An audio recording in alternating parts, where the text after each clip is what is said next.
Hola, mi nombre es León Morales. Tengo 35 años y soy ingeniero de diseño de infraestructuras en una empresa de construcción en Guadalajara, Jalisco. Si tuviera que describir mi vida, probablemente sería como un plano técnico. Cada línea cuidadosamente calculada, sin ser demasiado ostentosa, pero siempre con un propósito. Vivo según principios, hablo poco y creo que, con esfuerzo, todo saldrá bien. Quizás por eso siempre me he esforzado por mantener a mi pequeña familia Mónica, mi esposa, y Camila, nuestra hija de 10 años a salvo y amadas. Mónica, mi esposa, tiene 32 años y es contable en una tienda de muebles local. Es práctica, hábil, pero a veces veo en sus ojos un cansancio que no puede ocultar. Tal vez son los días repetitivos, las facturas que se acumulan o la presión de una vida que nunca es fácil. Mónica siempre ha sido la que mantiene viva la llama en nuestro hogar, pero sé que esa llama parpadea a veces. Luego está Camila, nuestra luz. Brillante y vivaz, le encanta dibujar. Y sus dibujos campos de flores, casitas junto a un lago me hacen preguntarme cómo un alma tan pequeña puede albergar un mundo tan vibrante. Nuestra pequeña familia vive en un apartamento en Zapopan, un municipio de Guadalajara. No es lujoso, pero es acogedor, con paredes de un color crema desvaído, un sofá que Mónica y yo compramos en una tienda de segunda mano cuando nos casamos, y los dibujos de Camila pegados en la nevera. Para mí, lo es todo. Cada tarde, después de un largo día en la obra, abro la puerta, huelo el pan tostado de Mónica, oigo las risas de Camila mientras cuenta su día en el colegio y siento que mi corazón se aligera. Esos son los momentos en los que sé que estoy viviendo correctamente, que cada gramo de agotamiento vale la pena. Vivíamos así, sencillamente, no éramos ricos, pero sí felices. Pensaba que, mientras los tres estuviéramos juntos, nada era insuperable. Pero la vida, como un plano que he revisado 100 veces, a veces esconde pequeños defectos que no notas hasta que todo se derrumba. Todo empezó a cambiar una mañana de otoño, cuando las hojas doradas cubrían el camino hacia el parque cercano a nuestra casa. Camila, como de costumbre, se preparaba para ir al colegio. Todavía recuerdo aquel día con claridad. Llevaba su suéter verde favorito, el pelo castaño recogido en una coleta alta, tarareando una canción mientras coloreaba un nuevo dibujo. Pero cuando la llamé para desayunar, se quedó helada, agarrándose la cabeza, con los ojos fuertemente cerrados. «Papá, estoy mareada», dijo, con voz débil. Corrí hacia ella y la ayudé a sentarse en el sofá. Mónica, a mitad de su café, se dio la vuelta, con el rostro iluminado por la preocupación. Probablemente estudió demasiado, dijo, tratando de tranquilizarnos a mí y a sí misma. En los días siguientes, los mareos de Camila se hicieron más frecuentes. Una vez se desmayó en clase, lo que provocó el pánico de su profesora y una llamada para nosotros. Dejé una reunión en el trabajo y corrí al colegio. Cuando llegué, Camila estaba en la enfermería, pálida pero forzando una sonrisa. «Estoy bien, papá», dijo, aunque sus pequeñas manos temblaban al sujetar las mías. La abracé, ocultando el creciente miedo en mi pecho. Mónica y yo decidimos llevar a Camila al hospital. Nos sentamos en la sala de espera, el olor estéril a antiséptico pesado en el aire frío. Mónica me cogió la mano, pero ambos estábamos en silencio. Entonces llegaron los resultados de las pruebas, golpeándome como una caída a un abismo. Camila tenía un trastorno de la médula ósea. El médico explicó, con voz baja y cuidadosa, que la afección no ponía en peligro su vida de inmediato, pero requería un tratamiento a largo plazo. Los costes de la medicación, las pruebas y las estancias en el hospital podrían ascender a decenas de miles de pesos al mes. Me zumbaban los oídos mientras escuchaba, agarrando la mano temblorosa de Mónica. Camila, sentada a nuestro lado, nos miró con ojos claros, como si aún no comprendiera lo que estaba sucediendo. En el camino a casa, nadie habló. Camila se durmió en el asiento trasero mientras Mónica miraba por la ventana, con la mirada perdida. Yo conducía, intentando concentrarme en la carretera, pero mi mente se arremolinaba con preguntas sin respuesta. ¿Cómo nos las arreglaríamos? ¿Cómo podría proteger a mi hija? ¿Cómo podría evitar que esta familia se rompiera? Las semanas siguientes cambiaron nuestras vidas. Acepté proyectos adicionales, trabajando hasta altas horas de la noche, a veces sin llegar a casa hasta la medianoche.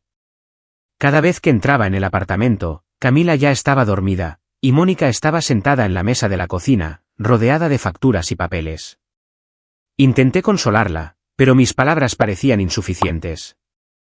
«León, ¿no ves que las cosas están empeorando?», preguntó una noche, con la voz cargada de agotamiento.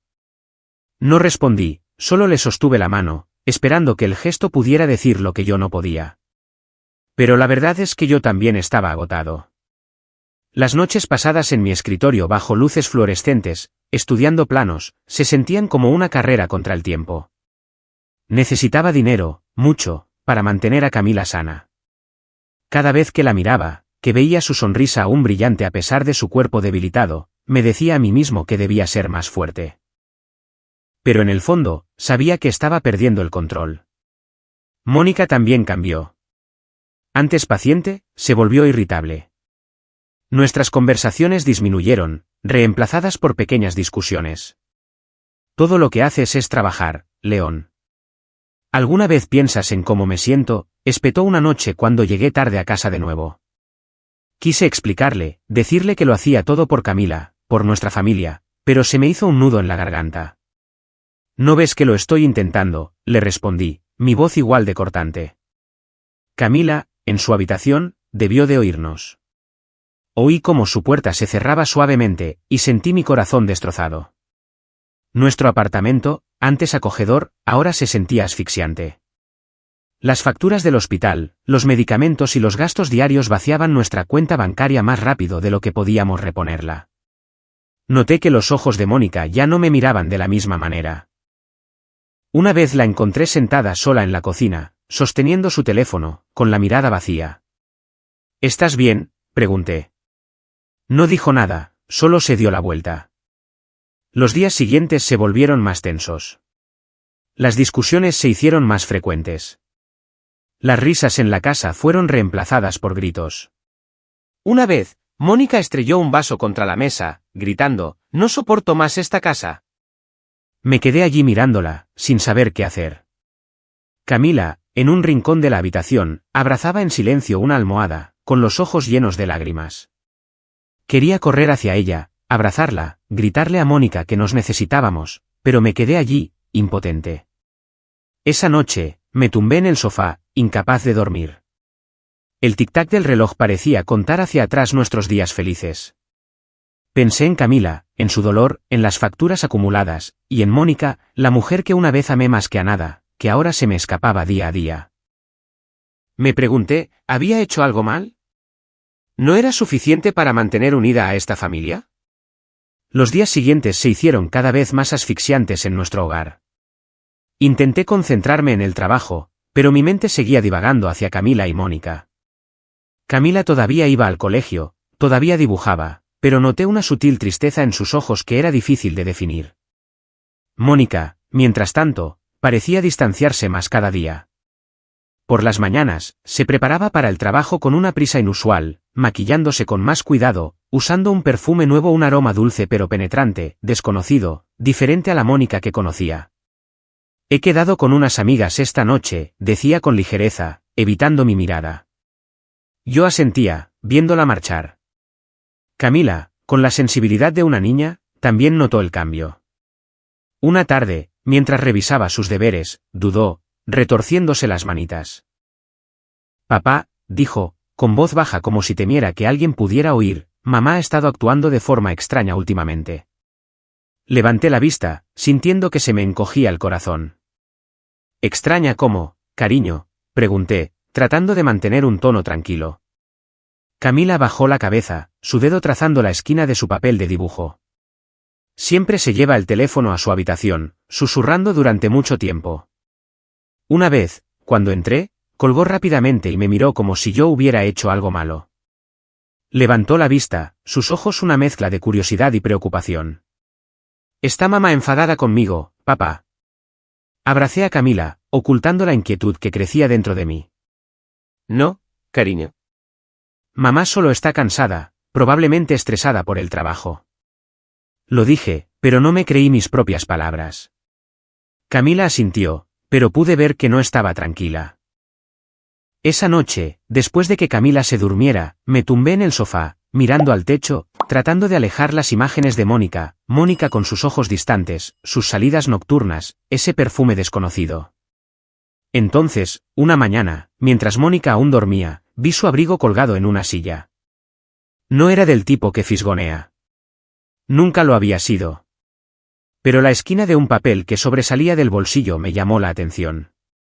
Lo saqué y mi corazón se detuvo. Era un recibo de un restaurante de lujo en el centro de Guadalajara por una cena para dos, con fecha del miércoles pasado, la noche en que Mónica dijo que se quedaba hasta tarde para terminar papeleo. Sostuve el recibo, leyéndolo una y otra vez, buscando una explicación razonable. Quizás fue con un colega, una cena de trabajo. Pero, ¿por qué no lo había mencionado? ¿Por qué mentir? Empecé a perder el sueño. Cada noche, cuando Mónica volvía a casa, se deslizaba silenciosamente en el dormitorio sin dirigirme una palabra. La miraba, buscando señales de la Mónica que amaba, la mujer que me apoyó en los momentos difíciles, que reía alegremente cuando Camila hizo su primer dibujo, que una vez me abrazó y dijo que estaríamos juntos para siempre. Pero ahora solo veía a una extraña. Quería preguntarle, gritarle qué le estaba haciendo a nuestra familia, pero tenía miedo. Miedo de que su respuesta lo destruyera todo. En mi interior, un vago temor tomó forma, que esta pequeña familia, la que había sacrificado todo por proteger, se me escapaba de las manos.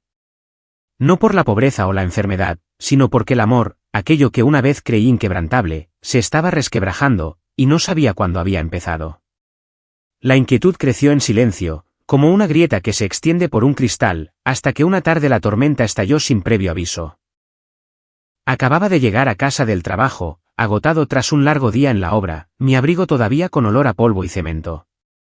Camila estaba en la mesa del comedor, absorta en un nuevo dibujo, sus ojos se iluminaron al verme. «Papá ha vuelto», exclamó, corriendo a abrazarme. Me agaché, le besé la frente e intenté ocultar el peso de mi corazón. Momentos después, mientras Camila volvía a su habitación, me giré y vi a Mónica de pie frente al espejo del salón, con el pelo ligeramente rizado, llevando un vestido negro ajustado, el dulce y penetrante aroma de un perfume desconocido flotando a su alrededor. Sostenía su bolso, desplazándose rápidamente por su teléfono, con una sonrisa secreta en los labios. «¿A dónde vas?», pregunté, con voz suave pero teñida de curiosidad. Mónica se sobresaltó, su mano deteniéndose en la pantalla del teléfono. Se giró, sus ojos brevemente nerviosos antes de volverse fríos. «He quedado con unas amigas, como siempre», respondió con calma, pero noté que apretaba la correa de su bolso. Respiré hondo, sintiendo una sacudida como de electricidad recorrer mi cuerpo. «Has estado quedando mucho con amigas últimamente», dije, tratando de mantener un tono tranquilo. «¿Hay algo que me estés ocultando?». Esa pregunta encendió la mecha de una bomba. Mónica se giró bruscamente, con los ojos encendidos de ira. «¿Qué estás haciendo, León? ¿Espiándome?». «¿No confías en tu propia esposa?». Su voz era afilada, cortante como un cuchillo. Me quedé quieto, sintiendo que el calor me subía a la cabeza. «No te estoy espiando», respondí, luchando por mantener la calma. «Pero has cambiado, Mónica. Ya no sé a dónde vas ni qué haces. Solo quiero entender». Mónica soltó una risa despectiva, su sonrisa goteando sarcasmo. «¿Entender? ¿Tienes tiempo para eso, León? Mientras nuestra hija está enferma, tú estás ocupado sospechando de mí. ¿Sabes lo agotada que estoy? ¿Sabes lo que tengo que soportar en esta casa?». Sus palabras me golpearon como martillazos en el pecho. Quise discutir, decir que me estaba matando a trabajar por Camila, por nosotros, pero se me hizo un nudo en la garganta. En su lugar, me oí decir, con voz temblorosa: «Camila también se ha dado cuenta, Mónica. Dijo que has estado susurrando por teléfono, colgando cuando ella se acerca. Está preocupada». «¿Lo sabías?». Mónica se quedó helada, pero solo por un segundo. Luego soltó una risa fría y amarga, con los ojos brillando de furia. «¿Camila? ¿Ahora le crees a una niña? Está enferma. Es sensible. Se está imaginando cosas y acusando a su propia madre. ¿Y tú? Eres lo suficientemente ingenuo como para escuchar a una niña». Sus palabras fueron una cuchilla afilada y fría que me atravesó. Me quedé allí, incapaz de creer lo que había oído. Camila, nuestra frágil y sensible niña que luchaba contra una cruel enfermedad, llamada acusadora por su propia madre. Quería gritar, preguntarle a Mónica cómo podía decir algo tan despiadado, pero me quedé en silencio, mi mente un enredo de ira y dolor. Entonces, un pequeño sollozo desde un rincón de la habitación me devolvió a la realidad. Me giré, sintiendo que se me encogía el corazón al ver a Camila de pie detrás de la puerta, con los ojos llenos de lágrimas, sus pequeñas manos aferrando su nuevo dibujo. Lo había oído todo. La llamé, pero rompió a llorar, corriendo a su habitación y cerrando la puerta de un portazo. Mónica la miró, pero no se movió. En lugar de eso, se volvió hacia mí, con voz gélida. ¿Ves, León? Esta es la casa en la que quieres que siga viviendo. Asfixiante, llena de sospechas, sin un momento de paz. Cogió su bolso, cerró la puerta de un portazo y se fue, dejándome en el frío apartamento con el sonido de la lluvia y los sollozos ahogados de Camila. Corrí a la habitación de Camila, llamando suavemente. Camila, cariño, ábrele la puerta a papá. No hubo respuesta, solo sollozos ahogados. Empujé la puerta y la encontré acurrucada en su cama, abrazando su almohada, con el rostro surcado de lágrimas. Lo siento, papá, susurró, con voz temblorosa. No quería que mamá se enfadara. Solo quiero que sea feliz como antes. Sus palabras me partieron el corazón. Me senté, la abracé, sintiendo cómo temblaba su pequeño cuerpo. No es tu culpa, Camila, dije, tratando de que no se me quebrara la voz. Mamá y papá solo están pasando por un mal momento. No te preocupes, todo estará bien. Acompañé a Camila hasta que se durmió, cantándole suavemente la canción de cuna que Mónica solía cantarle cuando era pequeña. Pero cada nota, cada palabra, solo me recordaba los días en que éramos felices, días que ahora parecían recuerdos lejanos. Cuando Camila finalmente se durmió, me senté a su lado, observando su rostro pálido, abrumado por un dolor indescriptible. No sabía qué había hecho mal, por qué Mónica había cambiado o cómo mantener unida a esta familia. Lo único que sabía era que, en ese momento, todo parecía desmoronarse. Toda la noche me senté en el sofá, esperando que Mónica volviera. La lluvia de fuera se mezclaba con el tic-tac del reloj, cada segundo se alargaba interminablemente. Miré el dibujo de Camila sobre la mesa los tres de la mano bajo el sol y sentí una profunda tristeza. Quería creer que Mónica solo estaba cansada, que todavía me amaba, amaba a Camila, que todo era un malentendido. Pero en el fondo, sabía que la verdad no era tan simple. Me llevé las manos a la cabeza, tratando de desterrar la imagen del recibo del restaurante, las conversaciones telefónicas y los ojos distantes de Mónica. A la mañana siguiente, mientras una tenue luz del alba se filtraba por la ventana, oí girar la llave en la cerradura. Mónica entró, con el pelo mojado por la lluvia, el rostro frío. No me miró, simplemente se quitó el abrigo en silencio y se dirigió al baño. Mónica, la llamé, con la voz ronca después de una noche sin dormir. Se detuvo, pero no se giró.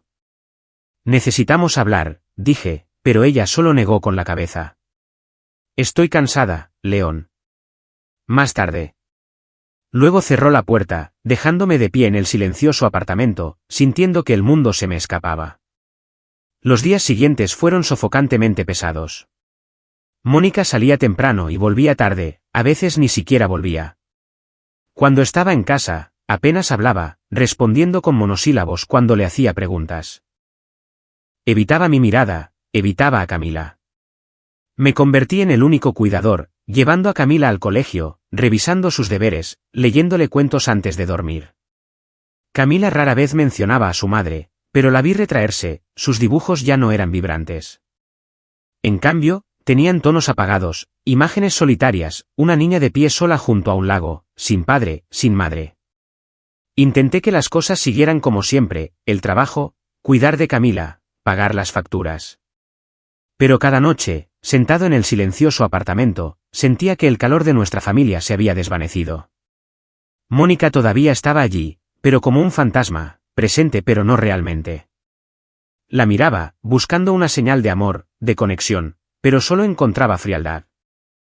Y dentro de mí, ese miedo, el miedo a perder a nuestra familia, crecía como una ola, lista para engullirlo todo. Una temprana mañana de invierno, mientras revisaba unos planos en la oficina, mi jefe me llamó a su despacho, un hombre de mediana edad con el pelo canoso y ojos agudos. Puso una gruesa pila de documentos frente a mí.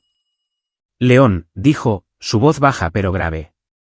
La empresa acaba de conseguir un importante proyecto de infraestructura en Monterrey, un nuevo puente en la zona del puerto. Queremos que dirijas el equipo de diseño. Si lo haces bien, hay una bonificación sustancial y la posibilidad de un ascenso. Me quedé sentado asimilando sus palabras, sintiendo como si un rayo de luz hubiera atravesado la oscuridad.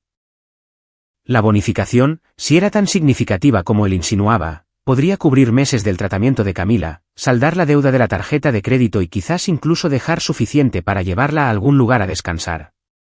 Pero mientras lo miraba, la emoción inicial fue rápidamente eclipsada por una vaga inquietud. El proyecto dura 2 semanas, León, continuó. Tendrás que estar en Monterrey a tiempo completo. Sé que tienes muchas cosas con tu familia, pero esta es una gran oportunidad. Te la mereces. Asentí y le di las gracias. Pero al salir de su despacho, sentía las piernas pesadas. 2 semanas. 2 semanas lejos de Camila, del apartamento, de Mónica, a quien ya no estaba seguro de entender. De camino a casa, mi mente era un caos. Pensé en Camila, en su desmayo en mis brazos por el agotamiento, sus repentinos mareos, sus ojos brillantes pero frágiles. ¿Podía dejarla? ¿Podría Mónica encargarse de cuidar a Camila mientras yo estaba fuera, con el corazón y la mente donde estaban? Esa noche, me senté junto a la cama de Camila, observándola dormir. El resplandor de la luz de noche iluminaba su rostro, resaltando su enredado pelo castaño y sus largas y temblorosas pestañas. Parecía tranquila, pero yo sabía que su cuerpo luchaba contra una cruel enfermedad. Le acaricié suavemente el pelo, pensando en los días que habíamos pasado dibujando, riendo, soñando con viajes lejanos. Luego pensé en Mónica, sus salidas nocturnas, su sonrisa distante, el recibo del restaurante que aún me atormentaba. Quería creer que, a pesar de la distancia entre nosotros, los instintos maternales de Mónica asegurarían que cuidara de Camila adecuadamente. Tenía que creerlo. Por Camila, por su futuro, no podía dejar pasar esta oportunidad. A la mañana siguiente, le conté a Mónica sobre el proyecto. Estaba preparando café, de espaldas a mí, con el pelo recogido como de costumbre. Me voy a Monterrey por 2 semanas, dije con cuidado. Es un proyecto grande. Si sale bien, habrá una bonificación suficiente para cubrir las necesidades de Camila por un tiempo. Mónica hizo una pausa, pero no se giró. Ah, sí, dijo secamente. Bien. Hazlo. Esperé alguna reacción, una pregunta, una palabra de aliento, incluso una mirada, pero no hubo nada. Siguió sirviendo café como si acabara de mencionar el tiempo. Me tragué mi decepción, diciéndome que solo estaba cansada. Pero mientras salía de casa con un vestido nuevo, el familiar aroma de su perfume flotando junto a la puerta, no pude dejar de pensar, ya no le importaba. El día antes de irme, pasé la tarde con Camila. Me senté con ella, revisé sus deberes, le conté historias sobre los puentes que había diseñado.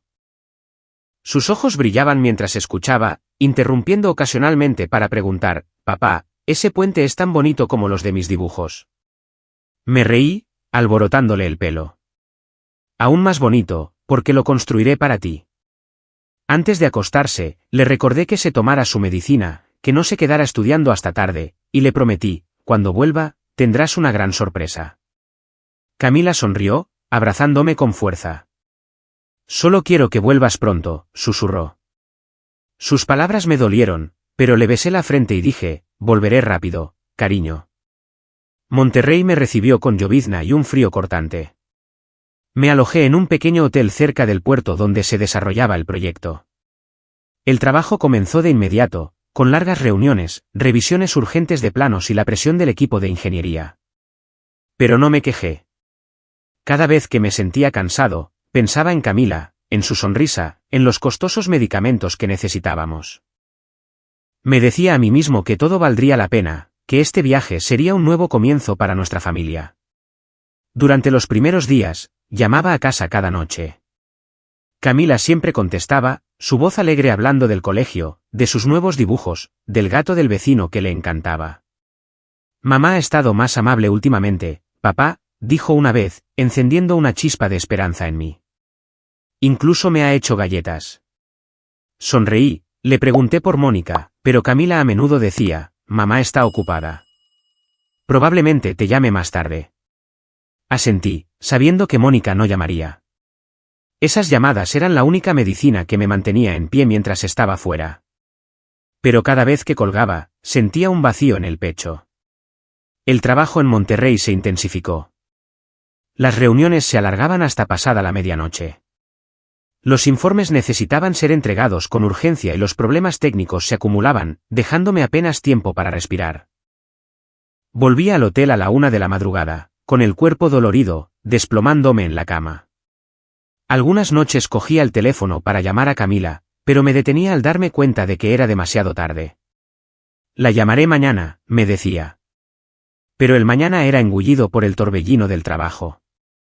Me tranquilizaba pensando que solo eran unos días más, que este proyecto lo cambiaría todo para Camila, para nuestra familia. Una noche, mientras revisaba correos electrónicos en mi habitación de hotel, mi teléfono vibró. Era Camila. Papá, te echo de menos, dijo en voz baja. Sonreí, sintiendo que mi corazón se calentaba. Yo también te echo de menos, cariño. ¿Estás bien? Mamá te está cuidando bien. Camila dudó. Mamá, ha salido mucho, pero estoy bien. No te preocupes. Oí un temblor en su voz y se me encogió el corazón. Estaré en casa pronto, dije, forzando alegría en mi tono. Solo unos días más y tendrás ese nuevo set de pinturas. Camila se rió, y eso me dio fuerzas. En los últimos días en Monterrey, trabajé como una máquina, esforzándome por terminar todo antes. Quería volver a casa, abrazar a Camila, mirar a los ojos de Mónica y encontrar algún rastro de lo que solíamos tener. Pensé en la bonificación pagando deudas, llevando a Camila a un parque a dibujar junto a un lago. Pensé en días mejores, cuando nuestra familia estaba completa. La esperanza y la preocupación se entrelazaban en mí como dos cuerdas fuertemente anudadas. Creía que este viaje era una oportunidad, una luz al final del túnel. Pero no sabía que cuando volviera, esa luz se apagaría, dejando una oscuridad que nunca podría haber imaginado. El proyecto en Monterrey superó las expectativas. Gracias a los incansables esfuerzos del equipo, terminamos 3 días antes de lo previsto. Cuando mi jefe me dio una palmada en el hombro, diciendo que la bonificación llegaría pronto a mi cuenta, una chispa de esperanza se encendió en mí. Imaginé la alegría de Camila con un nuevo set de pinturas, la sonrisa de Mónica cuando supiera que podíamos saldar algunas deudas. Hice las maletas a toda prisa, reservé el primer autobús de vuelta a Guadalajara, y mientras los paisajes de Jalisco pasaban por la ventana bajo el resplandor del atardecer, me dije que todo iría bien.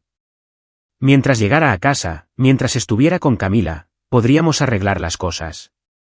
Pero cuando abrí la puerta de nuestro apartamento en Zapopan, un silencio escalofriante me recibió. Ni el sonido de la risa de Camila, ni el olor del pan tostado de Mónica, ni el zumbido del televisor que solía estar encendido en el salón.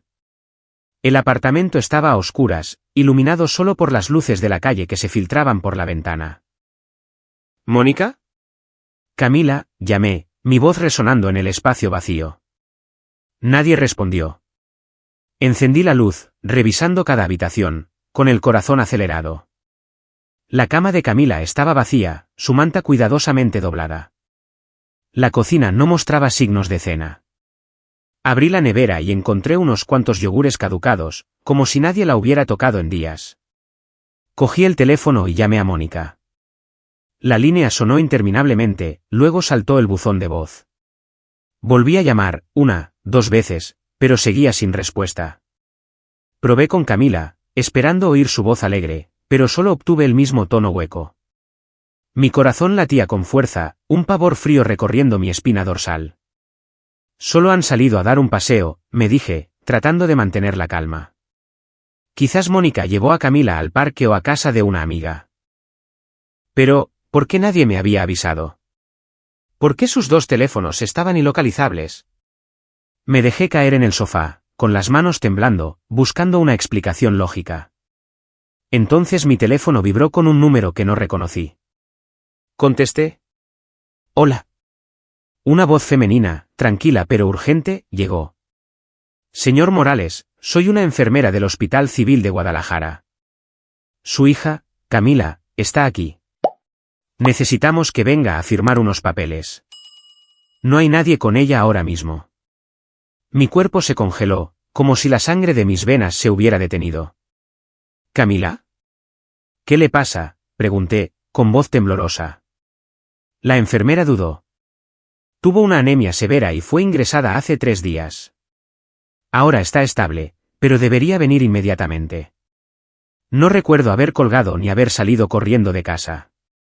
Solo recuerdo conducir a toda velocidad por las calles de Guadalajara, con la lluvia cayendo a cántaros, los semáforos borrosos ante mis ojos. Camila, mi pequeña, estaba en el hospital sola, y yo no lo sabía. ¿Dónde estaba Mónica? ¿Dónde estaba cuando nuestra hija más la necesitaba? Las preguntas se arremolinaban en mi mente, pero no tenía tiempo para respuestas. Solo necesitaba estar con Camila ahora. En el hospital, corrí a la sala de urgencias, sin aliento. Una enfermera me llevó a un pasillo frío donde vi a Camila a través de una ventana de cristal. Yacía inmóvil, rodeada de vías intravenosas y monitores cardíacos. Su pequeño rostro estaba pálido, sus labios agrietados, pero su pecho subía y bajaba débilmente. Me quedé allí, agarrado al marco de la puerta, sintiendo que todo dentro de mí se derrumbaba. Camila, mi luz, estaba allí tumbada, y yo no había estado con ella. La había dejado para ir a Monterrey, persiguiendo una oportunidad que ahora parecía insignificante. Una enfermera de mediana edad con ojos amables me tocó el hombro. Señor Morales. Está estable ahora, pero necesita cuidados especiales. Asentí, tragándome el dolor. ¿Quién la trajo?, pregunté, con voz ronca. La enfermera dudó. Sus abuelos.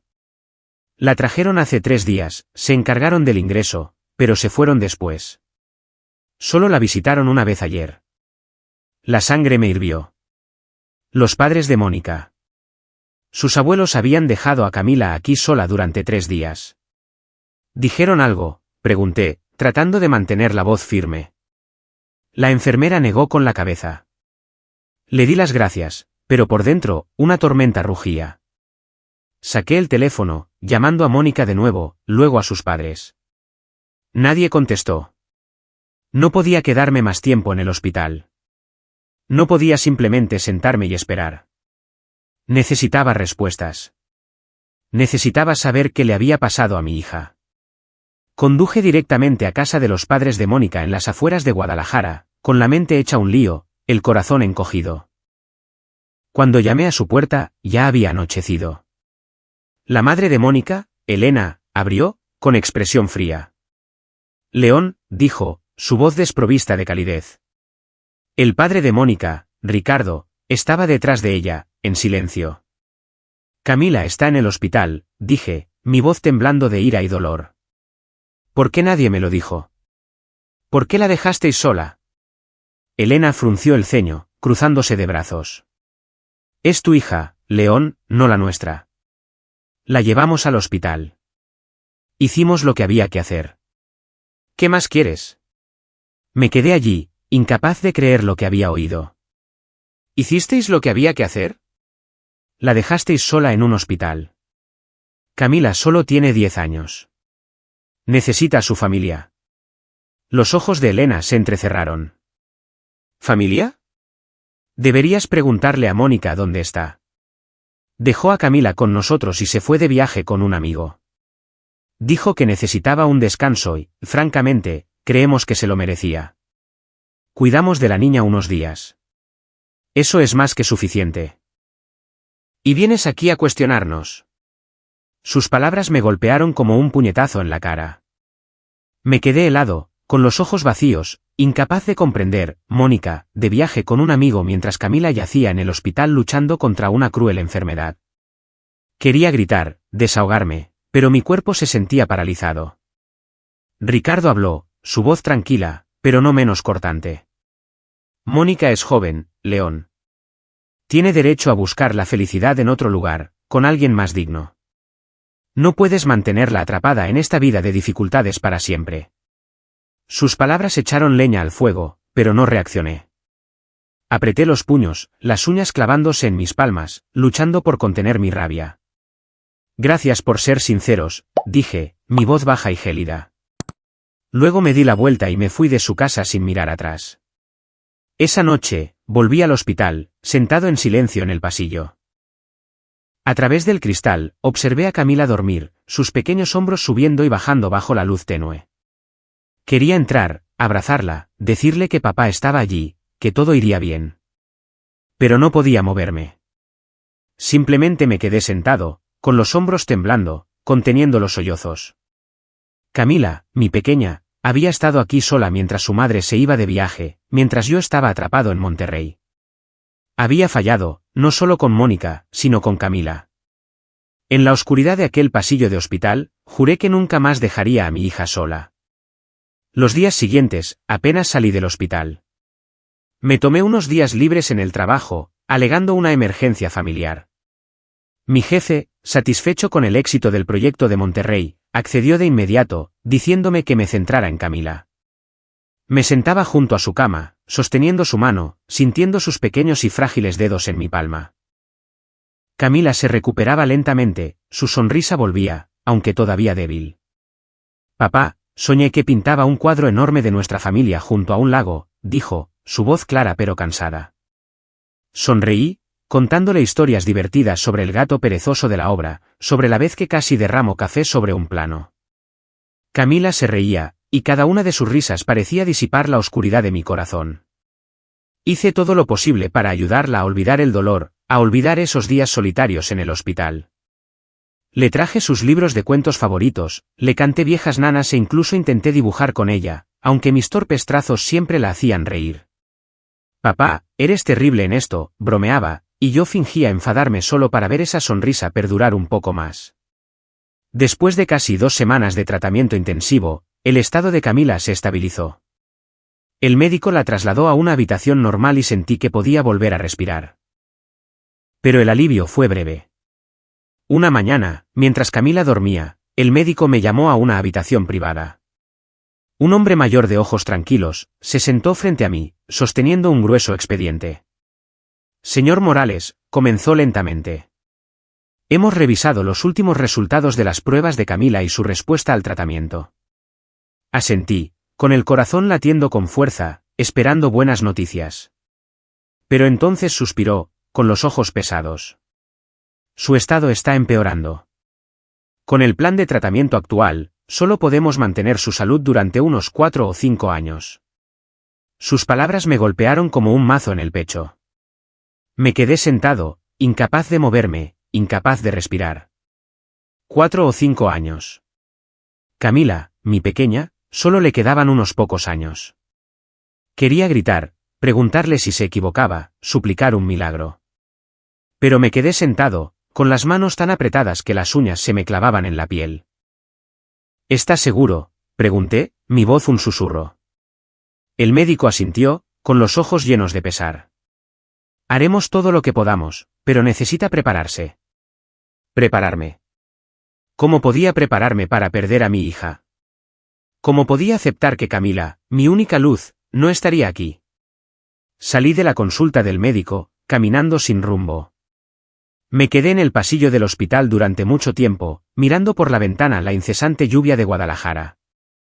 Pensé en Camila, en sus dibujos, en su sonrisa, y sentí que mi corazón se partía en pedazos. Pero no podía dejar que ella lo supiera. Camila no debía saber que su tiempo se estaba acabando. Me sequé las lágrimas, respiré hondo y volví a su habitación, forzando una sonrisa que esperaba que ocultara mi dolor. Esa noche, me senté junto a la cama de Camila, sosteniendo su mano. Me miró, con los ojos claros. Papá, me pondré bien, ¿verdad?, preguntó en voz baja. Sonreí, apretando su mano. ¿Todo irá bien, cariño? Papá está aquí, siempre. Pero mientras hablaba, sabía que la verdadera batalla acababa de empezar. Tenía que ser fuerte, no solo por Camila, sino por mí. Tenía que darle los días más felices posibles, por muy dolorosamente cortos que fueran. Camila fue dada de alta una semana después. La llevé de vuelta a nuestro pequeño apartamento de Zapopan, donde sus dibujos todavía cubrían las paredes. Intenté mantener las cosas como estaban, preparando el desayuno para Camila, llevándola al colegio, revisando sus deberes. Pero cada vez que la miraba, veía el reloj de arena de mi corazón vaciarse más rápido. Quería detener el tiempo, mantener a Camila para siempre, pero sabía que era imposible. Entonces Mónica regresó. Oí abrirse la puerta y entró, arrastrando una pequeña maleta. Llevaba un abrigo nuevo, el pelo rizado, con un aspecto radiante, como si acabara de volver de unas largas vacaciones. Me miró, luego a Camila, y esbozó una leve sonrisa. «Hola, ¿estáis bien los dos?», preguntó, su voz plana, como si no fuera consciente de lo que había sucedido. Me quedé allí, con los puños apretados, luchando contra la ira que crecía en mi interior. Quería gritar, decirle que Camila casi se muere, que había estado sola en el hospital mientras Mónica estaba de viaje. Pero no dije nada. Decidí mantener en secreto la hospitalización de Camila, no por el bien de Mónica, sino por el de Camila. No quería que oyera discusiones, que sufriera más dolor. «Estamos bien», dije fríamente, con los ojos fijos en ella. Mónica se encogió de hombros, dejó la maleta y fue a la cocina, actuando como si todo fuera normal.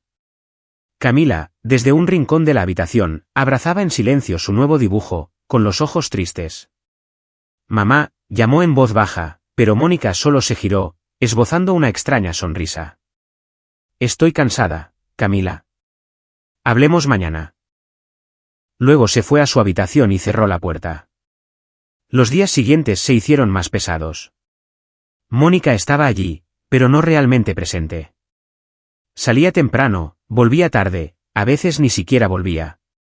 Cuando estaba en casa, se sentaba en silencio, mirando su teléfono, ignorándome a mí y a Camila. Cuidé de Camila solo, llevándola a las revisiones, asegurándome de que tomara su medicina a tiempo. Cada vez que miraba a Mónica, me parecía más una extraña. Entonces, una noche, mientras Camila dormía, Mónica me miró, con la voz cargada de sarcasmo. «Todo lo que haces es hacernos miserables a Camila y a mí, León. ¿Alguna vez piensas en lo que yo necesito?». Sus palabras fueron la gota que colmó el vaso. Me quedé allí, mirando a la mujer que había amado, con la que había prometido construir una familia. Pero ahora solo veía a una extraña que había abandonado a Camila, que me había abandonado a mí. No hablé, no culpé, no me quejé.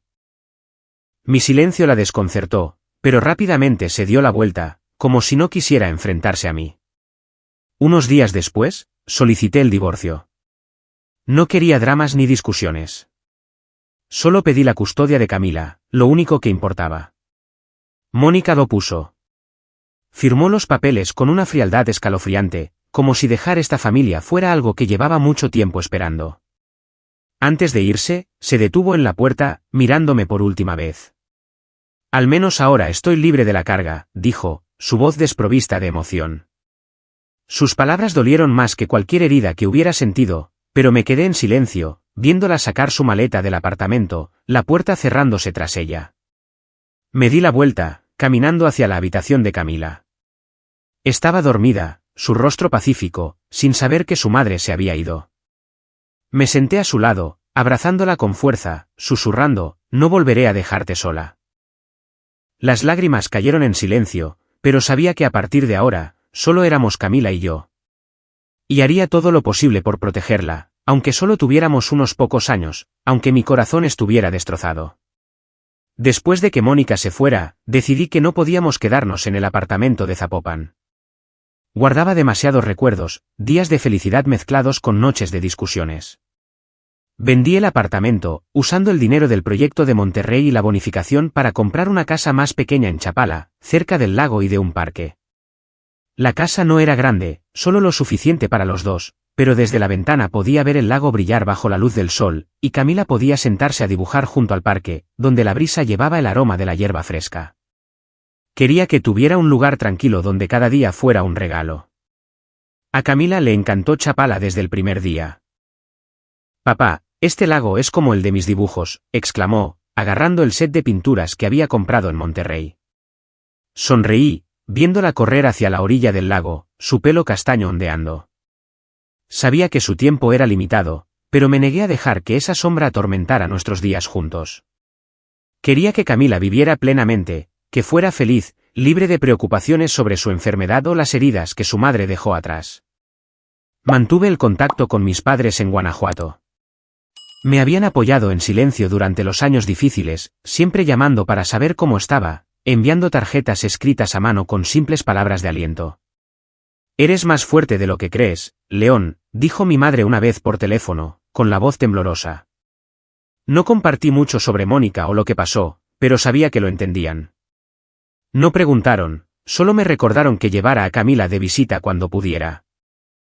A veces llevaba a Camila a Guanajuato, donde mis padres vivían en una pequeña casa de madera al pie de las montañas. Esos días eran como un bálsamo curativo. Camila ayudaba a mi madre en el jardín, deshiervando y plantando con cuidado las violetas moradas que le encantaban. Yo ayudaba a mi padre a arreglar el techo del porche, escuchando sus historias de juventud. En esos momentos, con la luz del sol filtrándose entre los árboles y la risa de Camila resonando desde el jardín, sentí una paz rara, una sensación que casi había olvidado. «Papá, quiero quedarme aquí para siempre», dijo Camila una vez mientras nos sentábamos en el columpio del patio trasero, viendo cómo las montañas se desvanecían en el atardecer.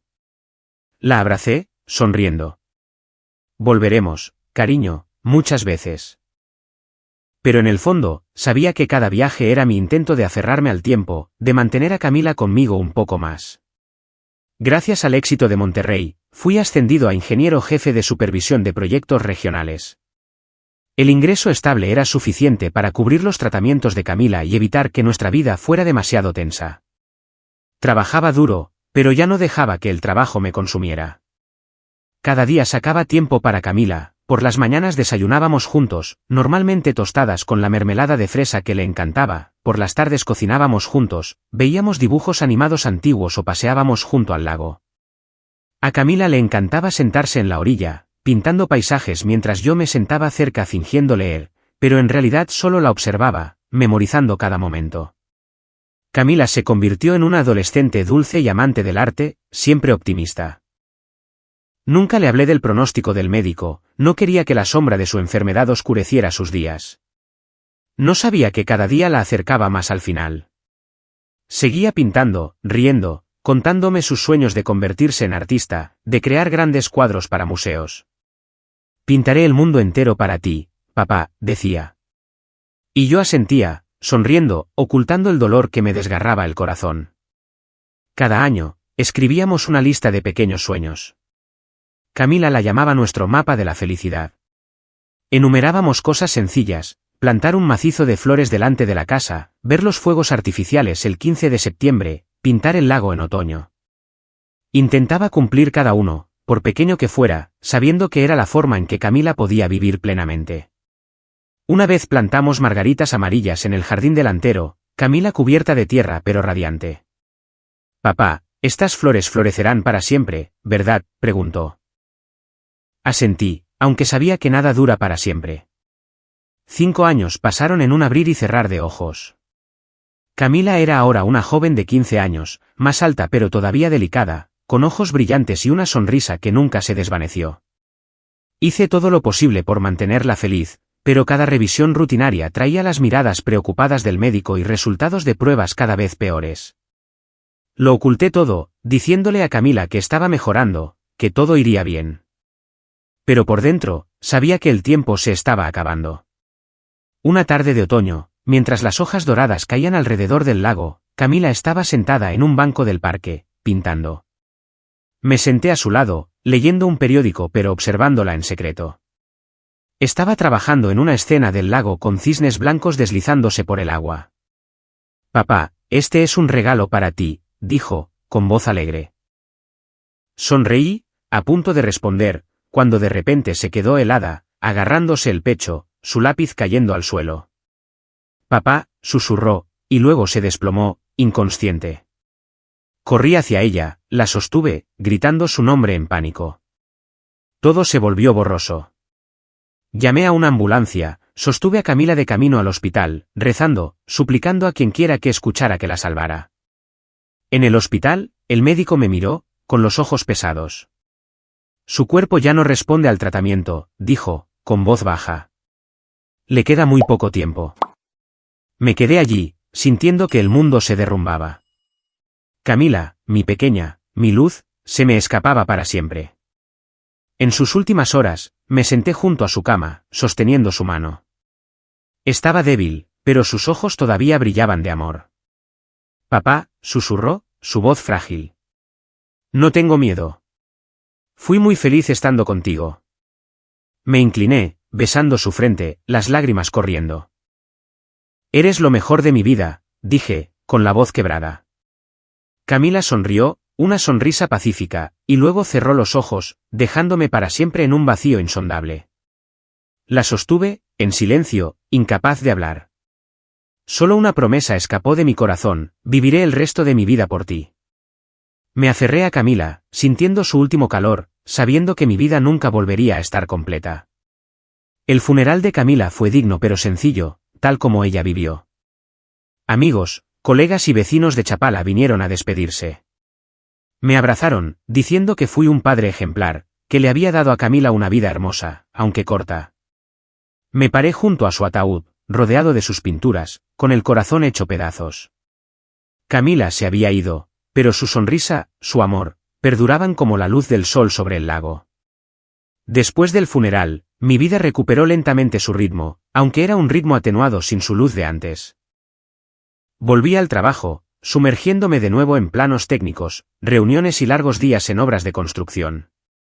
Mis colegas me miraban con respeto, no solo por mis habilidades, sino por mi resiliencia. No lo decían en voz alta, pero veía en sus ojos una mezcla de admiración y lástima. León, eres realmente fuerte, dijo un colega, dándome una palmada en el hombro. Esbocé una leve sonrisa y asentí, pero por dentro sabía que no era fuerte. Solo estaba sobreviviendo, cumpliendo mi promesa a Camila. Un año después, me encargaron dirigir la reconstrucción del puente Matute-Remus, un proyecto masivo en Jalisco. Fue un desafío enorme, pero me entregué a él con todo lo que tenía, como si construir ese puente pudiera reconstruir un pedazo de mi corazón roto. Trabajé día y noche, revisando cada detalle, coordinando con el equipo de ingeniería, asegurando la perfección. Cuando el puente se completó, erguido sobre Guadalajara, la prensa local lo llamó un nuevo símbolo de la resiliencia y la voluntad humana. Me paré junto al puente, observando el río Santiago fluir tranquilamente debajo, y pensé en Camila. Si estuviera aquí, pintaría este puente con líneas vibrantes y la luz del sol atravesándolo. El éxito del proyecto me elevó a nuevas alturas. La empresa me ascendió a director regional de Ingeniería de Occidente, un puesto que nunca había soñado cuando empecé mi carrera. Periódicos locales y cadenas de televisión me buscaron, llamándome el hombre que resurgió de la tragedia. Me entrevistaron, preguntándome sobre el puente, sobre mi trayectoria. Durante una entrevista, miré a la cámara y dije: nada es más duradero que la resiliencia humana. La cita apareció en todas partes, en periódicos, en televisión, en artículos que me elogiaban. Pero cada vez que la oía, solo pensaba en Camila, en su fuerza al enfrentar su enfermedad. Y sabía que mi resiliencia venía de ella. A pesar de los elogios, vivía sencillamente en la pequeña casa junto al lago de Chapala. Nunca hablaba de mi dolor, nunca lo compartía con nadie. Colegas, amigos, incluso mis padres sabían que llevaba una herida sin cicatrizar, pero no quería que la vieran. Recordaba en silencio a Camila, su sonrisa, su risa, sus pinturas. Cada vez que pasaba por el parque donde solía dibujar, me detenía, respirando el aire fresco, sintiendo su presencia a mi lado. Una tarde, mientras la luz dorada del sol se extendía sobre el lago, volví a casa después de un largo día en la oficina. Me quedé helado al ver lo que había frente a mi porche: Mónica y sus padres, Elena y Ricardo. Parecían desgastados, sus ropas desaliñadas, sus ojos evitando los míos.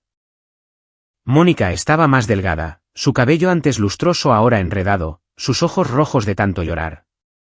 Sus padres estaban detrás de ella, con la cabeza gacha, incapaces de mirarme a los ojos. Me quedé allí, sintiendo una extraña calma.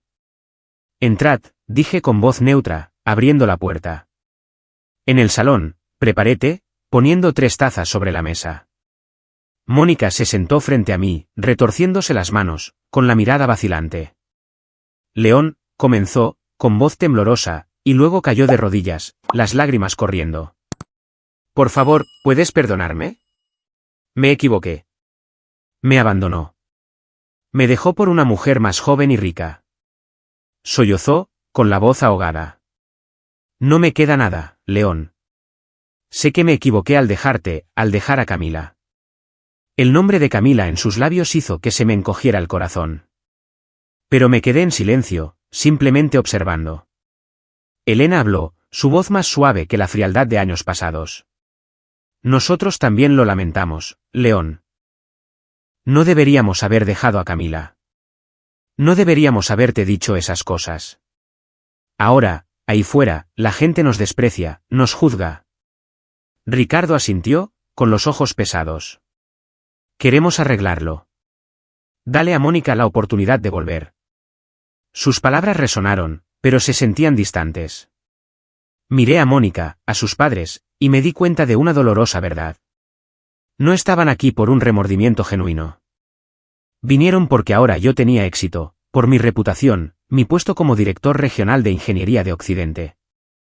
No querían que Mónica volviera conmigo, querían que volviera con un hombre de éxito. Me senté allí, bebiendo mi té, dejando que el silencio se alargara. Mónica sollozaba, repitiendo, todavía te quiero, León. De verdad. Pero la triste sonrisa en mis labios fue respuesta suficiente. Miré a la mujer que una vez fue mi mundo y dije, con voz suave pero firme, te perdoné hace mucho tiempo, Mónica. Pero el perdón no significa volver atrás. Algunas heridas solo pueden cerrarse, no sanar. Dejó de llorar, mirándome, con los ojos llenos de confusión. Elena y Ricardo se quedaron en silencio, sin saber qué decir. La habitación estaba cargada, pero yo me sentía más ligero, como si me hubiera quitado un peso de encima. Me levanté, acompañándolos a la puerta. El sol de la tarde calentaba mi rostro, tranquilo y sereno. Mónica se giró, a punto de decir algo, pero negué con la cabeza. Te deseo felicidad, dije, y luego cerré la puerta. Se fueron, sus figuras desvaneciéndose en el atardecer, y supe que era la última vez que los vería. Esa noche, me senté junto al lago, bajo el árbol donde Camila solía pintar. Abrí su pequeño diario, donde había garabateado, quiero que papá encuentre la verdadera felicidad. No vuelvas a lo que te hizo daño. Lo leí una y otra vez, las lágrimas rodando por mis mejillas, pero esta vez no eran pesadas. Cerré el diario, miré el agua tranquila que reflejaba la luz de la luna y sonreí. Camila tenía razón. Había aprendido a dejar ir, no solo a Mónica, no solo el pasado, sino el dolor de mi corazón. Me levanté, respirando el aire fresco de la noche, sintiendo una ligereza que no había conocido en años. Después de todas las convulsiones, elegí una vida tranquila junto al lago de Chapala. Cada mañana, me despertaba temprano, preparaba una taza de café y paseaba alrededor del lago. Me gustaba detenerme bajo el viejo árbol donde Camila y yo solíamos ver los atardeceres, donde ella se reía cuando una ardilla pasaba corriendo. Me quedaba allí, escuchando el suave murmullo del agua contra la orilla, sintiendo una paz que no había conocido en años. En los días en que Camila todavía estaba aquí, siempre estaba corriendo contra el tiempo, las facturas y los miedos.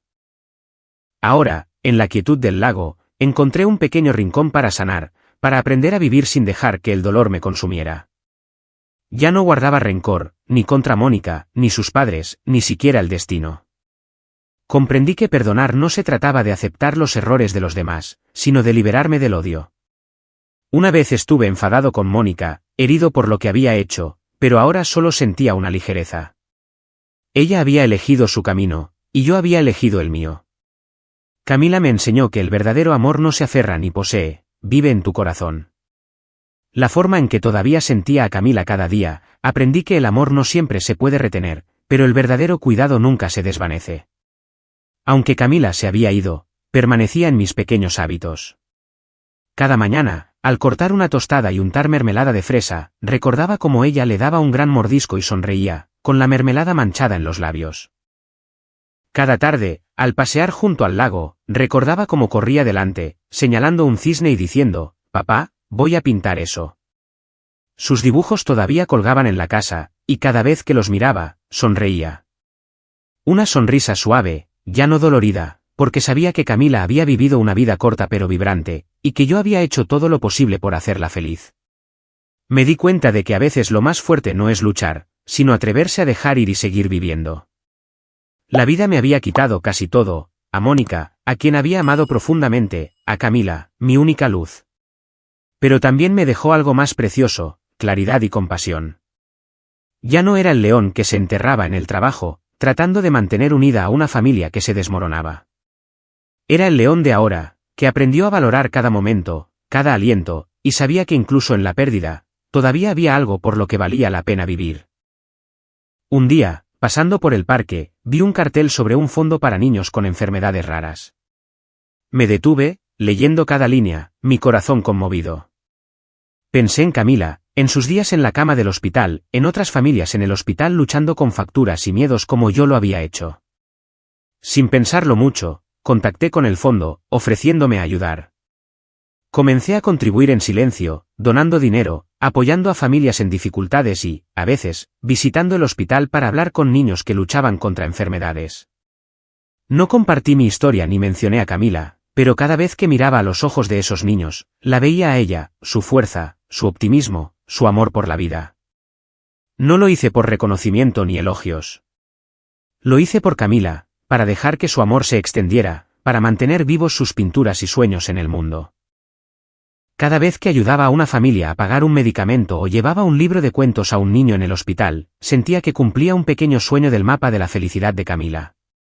Y aunque no borraba el dolor, lo hacía más ligero. A veces, en reuniones con colegas o amigos, los más jóvenes me preguntaban sobre el matrimonio y la familia. Tenían curiosidad, querían saber cómo superé la pérdida para convertirme en el hombre tranquilo y exitoso que veían, León con una tristeza silenciosa. Yo sonreía, bebía mi café y decía, no esperéis a perder algo para valorarlo. No permanezcáis en silencio demasiado tiempo, porque el silencio puede matar incluso al amor más fuerte. Ellos asentían, pero yo sabía que no podían entenderlo del todo. Solo aquellos que han perdido lo más preciado saben que las palabras no dichas y los momentos perdidos son las heridas más profundas. Cada noche antes de dormir, abría el pequeño diario de Camila, leyendo sus palabras garabateadas. Ya no lloraba, solo sonreía, sintiendo su presencia en cada página. Camila me enseñó a amar correctamente, a vivir con gratitud incluso cuando la vida es cruel.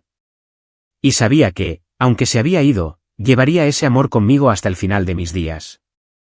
Mi historia no se cierra con tristeza, sino con una simple lección: todo dolor pasa si amas correctamente y vives con gratitud. Me paré junto al lago de Chapala, observando la luz de la luna reflejarse en el agua, sintiendo mi corazón aligerarse. Camila se había ido, pero me dejó un regalo invaluable, un corazón que sabe amar, perdonar y vivir por lo que es bueno. Seguí caminando, llevando su sonrisa, sabiendo que, pasara lo que pasara, nunca estaría solo.